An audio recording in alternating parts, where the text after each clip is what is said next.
Bonjour à tous, bienvenue à 13DIC, votre rendez-vous high-tech sur CRTV News. Cette semaine, on se penche sur le blogging à la faveur de la journée mondiale du blog. Et au Cameroun, pour marquer d'une pierre blanche cet événement, l'Association des blogueurs du Cameroun a choisi d'initier 30 néo-blogueurs à la création de ces plateformes numériques, à une formation également qui leur permettra de créer des contenus pour leurs plateformes, mais aussi de les arrimer aux objectifs de développement durable. Et l'événement se déroule ici au Centre d'information des Nations Unies. Dans le fauteuil de l'invité de cette édition de 13DIC, nous aurons Dania Ibonga, il est le président de l'Association des blogueurs du Cameroun. Mais avant de le retrouver, je vous propose de vivre les temps forts de cette formation sous la plume de Lamine Moubarak. On se retrouve juste derrière.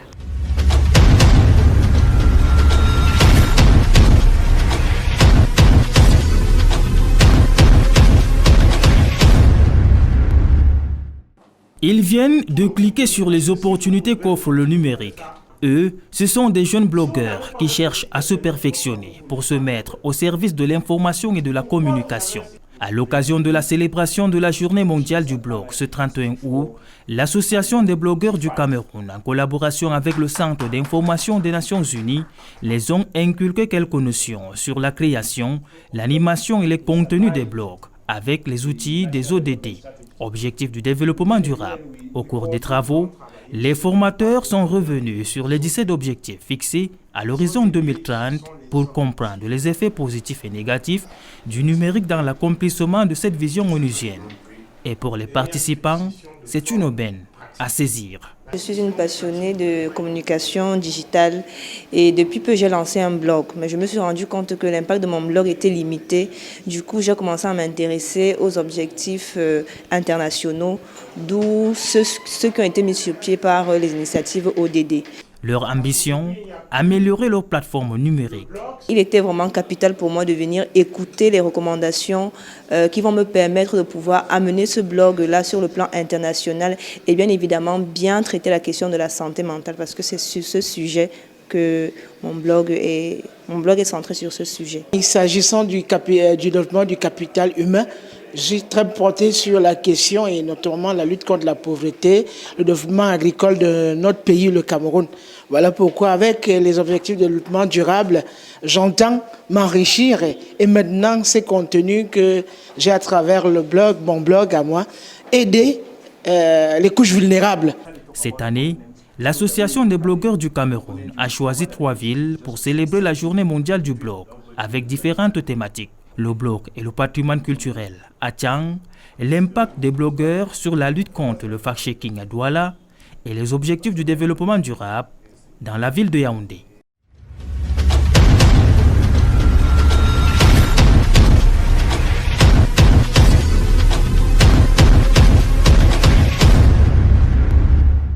Je vous l'annonçais à l'entame de cette édition spéciale délocalisée de 13DIC. Dania Ibonga est notre invité. Bonjour, bienvenue à 13DIC. Merci Carmen. Vous êtes le président de l'Association des blogueurs du Cameroun. Mais avec vous, je veux qu'on commence par une définition. C'est quoi un blog? Weblog, journal personnel en ligne.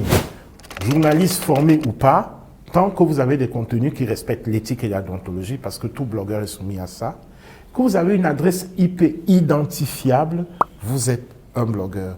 En fait, les blogueurs sont les premiers à avoir utilisé Internet depuis 2014, avant que ce ne soit le Web 2.0. Oui. C'est simplement cela. Un contenu en ligne dans un site Internet identifié comme tel. C'est aussi simple que cela. Mais c'est un journal qui ne dépend pas d'une rédaction absolument, comme CRTV News, mais qui est simplement le contenu éditorial de la personne qui crée et anime ce blog. Peut-être je vais poser la question différemment. Est-ce qu'un blogueur est un lanceur d'alerte?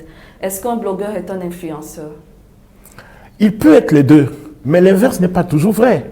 Ce n'est pas parce qu'on est lanceur d'alerte qu'on est blogueur, parce que le lanceur d'alerte peut le faire sur d'autres canaux. Il peut le faire via les réseaux sociaux, il peut le faire via la télévision, il peut le faire via la radio. Le canal n'est pas forcément le blog. Mais tant que le blog est utilisé comme contenu identifiable comme tel, là on est blogueur. Mais si je suis un lanceur d'alerte, que je fais une alerte Twitter, Ce n'est pas parce que j'ai lancé cette alerte sur Twitter que je deviens forcément subitement un blogueur du jour au lendemain. Et il ne faut pas confondre la popularité, la notoriété du lanceur d'alerte avec le mot blogueur. Il y a une confusion de genre un peu partout. Et c'est un peu dommage. Voilà, maintenant que c'est un peu plus clair pour tout le monde, on va peut-être parler des différentes thématiques que les blogueurs ont choisi d'aborder. Il y a 3 groupes qui célèbrent la journée mondiale du blog. On a un groupe à Tian, un groupe à Douala et celui de Yaoundé. Pourquoi toutes ces différentes thématiques? Est-ce qu'on ne pouvait pas rester sur un seul thème pour une seule commémoration? Parce que les blogueurs sont simplement le reflet de la société. La société a beaucoup de problèmes. La société a des problèmes sociaux, économiques, de santé, d'éducation, d'assainissement, etc. Et chaque blogueur a une sensibilité. Si vous allez au Grand Nord, il y a d'autres problématiques. Par exemple, les problèmes de sécheresse entraînent la malnutrition des enfants. Il y a beaucoup de choses. Si vous allez à l'Est, il y a des filles sous-scolarisées. Donc, chaque thématique répond à une sensibilité, à un background personnel. Mais tout ça rentre quand même dans la vie d'une nation. Et la nation a des problèmes. En ce moment, on vit la problématique des discours haineux. Ça nous regarde tous. Oui, c'est ce que les blogueurs de Douala ont choisi. Ils ont choisi les discours haineux et les fake news parce que ça fuse de partout. Et le premier fake news, c'est d'abord la notion de blogueur. Oui. C'est-à-dire que mettons-nous d'accord, ce n'est pas parce que je mets une vidéo, j'insulte tout le monde, je clash tout le monde qu'on m'appelle blogueur. Nous, ça nous met mal à l'aise parce que malheureusement, nous, on n'est plus au sérieux par des institutions internationales. Et le sérieux qui est pris par les institutions internationales fait que on a toujours un mal d'estomac quand on se fait dire que c'est les blogueurs qui clashent, qui insultent. Nous, à Yaoundé, on a choisi de travailler sur les ODD. Nous sommes ici au Centre d'information des Nations Unies. Les ODD, c'est les objectifs du développement durable. Je vous expliquais que la société a ses problèmes. Les ODD, c'est quoi? Les ODD, c'est simplement tout ce qui permet aujourd'hui au gouvernement de s'inspirer des grands programmes internationaux pour faire vivre la vie de la nation, pour ces grands programmes nationaux. De ce point de vue, les blogueurs peuvent décider de prendre tout ou partie de ces ODD et en faire des problématiques ou des contenus. Moi, je suis très sensible à la jeune fille. J'ai une sensibilité pour la jeune fille. C'est mon choix depuis une 8aine d'années. Mais il y en a qui aiment la politique, il y en a qui aiment l'économie, il y en a qui aiment l'industrie, il y en a qui aiment le développement durable. C'est la vie. Le blog, c'est la vie. Et à Tchang, ils ont choisi de parler du patrimoine culturel. Aujourd'hui, on a une industrie touristique qui est amorphe au Cameroun. Oui. Il est temps de la réveiller. Qui mieux que les blogueurs pour vendre la destination touristique d'un pays? Vous voyez ce qui se passe en Tanzanie, au Kenya, qui ne vivent que de l'industrie touristique. Je vous assure, c'est génial. Rien qu'à travers les blogs, vous avez déjà voyagé dans ces pays-là. Monsieur Dania, selon vous, quel est l'avenir du blog? Lorsqu'on sait que les réseaux sociaux ont vraiment pris le pouvoir, est-ce que vous pensez que les blogs sont appelés à mourir? Parce que tout le monde est sur Twitter, tout le monde est sur Facebook, tout le monde est sur Instagram. C'est encore les blogueurs qui étaient les premiers à utiliser les réseaux sociaux, même si ils ne peuvent pas se revendiquer de cette appartenance. La preuve, quand on parle de Twitter, on parle du microblogging. Microblogging, pourquoi? Parce que c'est les blogueurs qui étaient les premiers qui, voulant partager les contenus de leur blog, ont utilisé les réseaux sociaux comme relais. Donc la réponse est non. Nous, on a un problème avec ceux qui pensent que les réseaux sociaux sont le début et la fin de l'humanité et de l'Internet. Il y a un problème. Les réseaux sociaux ne sont que des relais communautaires. C'est des groupes d'amis. Mais qui sont beaucoup suivis. Mais personne ne discute avec ça. Et c'est pour ça que je dis que, parce qu'ils sont suivis, le blogueur va dans sa communauté avec ses contenus propres. Mais ce n'est pas la communauté qui définit ses contenus ou ce n'est pas la communauté qui a inspiré ces contenus. Oui. Il faut qu'ils viennent sur le marché vendre ces contenus. Mais en dehors du marché, il y a une vie. En dehors de l'offre globale, il y a une offre personnelle. Ce que je veux dire, c'est que les contenus des blogueurs sont multimédia. Il y a la vidéo, le dessin, la caricature, il y a des vidéastes, des youtubeurs et tout ça là qui se mélangent, mais il y a toujours l'écriture. Si vous dites que le blog est appelé à mourir, qui de l'écrivain? Qui du romancier? Qui du journaliste classique? Pour moi, c'est des faux débats. On est dans une société qui s'améliore du point de vue technologique. Elle s'améliore aussi du point de vue de la créativité. Mais chacun reste dans son identité propre. Moi, je n'ai aucun problème à rester blogueur. Parce que j'ai choisi, il y a une 20aine d'années, d'être l'un des pionniers du blogging au Cameroun et j'en suis fort heureux.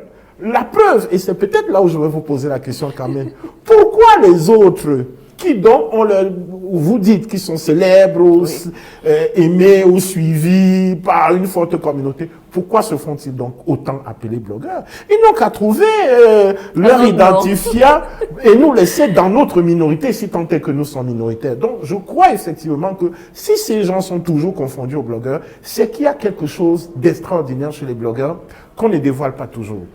Daniel, on va peut-être sortir de cette interview, mais on va parler peut-être de l'éducation aux médias, qui vraiment prend de l'ampleur ces derniers temps, parce qu'on se dit peut-être que ça va aider à lutter contre les discours de haine et beaucoup d'autres déviances. Est-ce que, selon vous, l'éducation aux médias peut quelque chose face à cet océan d'infodémie, d'intox, de désinformation auquel on est Si j'avais la confronté. capacité de vous décorer, je sais que vous avez eu un prix récemment, je serais le premier à vous offrir un trophée, à vous et à votre brillante équipe. Parce que vous me tendez une pierre pour dire que le prochain combat, lors de la Semaine mondiale de l'éducation aux médias, en octobre, et précisément le 31 octobre, c'est qu'il y aura une grande conférence panafricaine qui est l'idée par l'Association des blogueurs du Cameroun, avec une dizaine d'associations de blogs africains. Vous voyez à quel niveau nous sommes sur l'éducation aux médias en Afrique francophone. C'est un projet qui va réunir des géants d'Internet, je ne les cite pas pour vous faire la surprise. Et dans tous ces pays, en plus de la conférence internationale, il y aura des conférences nationales. Pour le cas du Cameroun, nous serons en Gaoundéré. Ce n'est pas un choix anodin.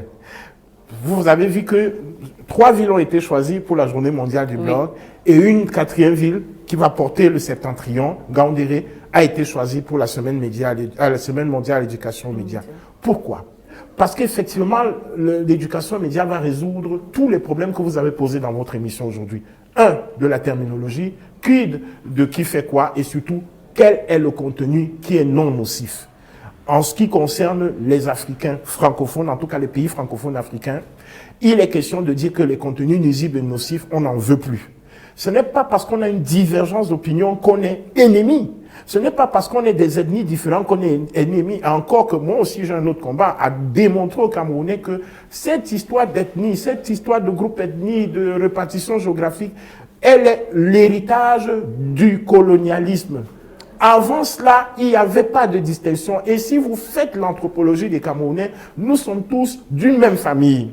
Et c'est les migrations qui ont fait que les Bakaka d'hier, dans le Mungo, sont aujourd'hui les Kako de l'Est. Ils ont exactement la même langue, les mêmes patronymes.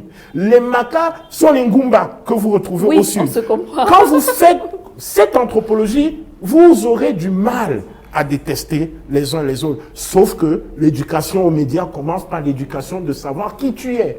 Ce n'est pas simplement l'éducation de la technologie, savoir utiliser l'outil, c'est pourquoi l'utiliser.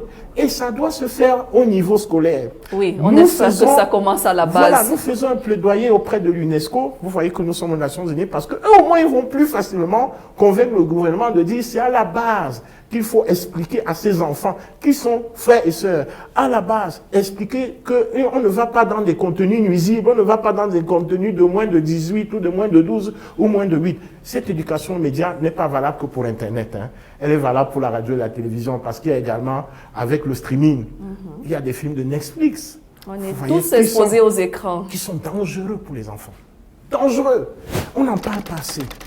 Il y a des contenus sur YouTube dangereux. Donc, l'usage de la technologie, c'est également l'usage des contenus.